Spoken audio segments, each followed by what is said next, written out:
Hello! ఎలా ఉన్నారు అందరూ? వెల్కమ్ టు చిన్నక్క చిన్న చిన్న ముచ్చట్లు యూట్యూబ్ ఛానల్. ఈరోజు మనం పెసలు మరి అటుకులతో పెసరట్టునైతే చేద్దాం. మీరు ఎప్పుడైనా పెసరట్టు తినుంటారో, కానీ ఈ స్టైల్‌లో ఒకసారి చేసి చూడండి. ఇదైతే అట్లా కదండోయ్ దోసలా వస్తది.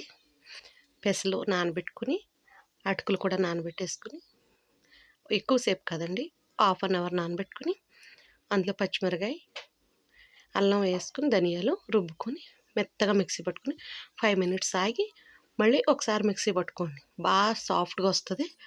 అప్పుడు ఇంగో ఈ విధంగా కలుపుకోండి. అంటే మనకి దోస పెనం మీద తిప్పే విధంగా లూజ్‌గా, మరీ లూజ్ కాదు, టైట్ కాదు.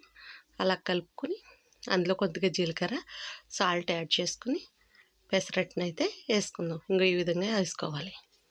పల్చగా వేసుకొని దానిపైన మేగడండి, అదే పెరుగు మీద మేగడ ఉంటుంది కదా, ఆ మేగడ వేసుకుని అట్టునైతే ఈ విధంగా కాల్చుకుందాం. అట్టు చూడండి, పెసరట్టు ఎంత క్రిస్పీగా వచ్చిందో, ఎంత పలుచగా వచ్చిందో చూస్తుంటే నోరు ఊరిపోతుంది. ఒకసారి ట్రై చేయండి. కమెంట్ బాక్స్లో కమెంట్ చేయండి.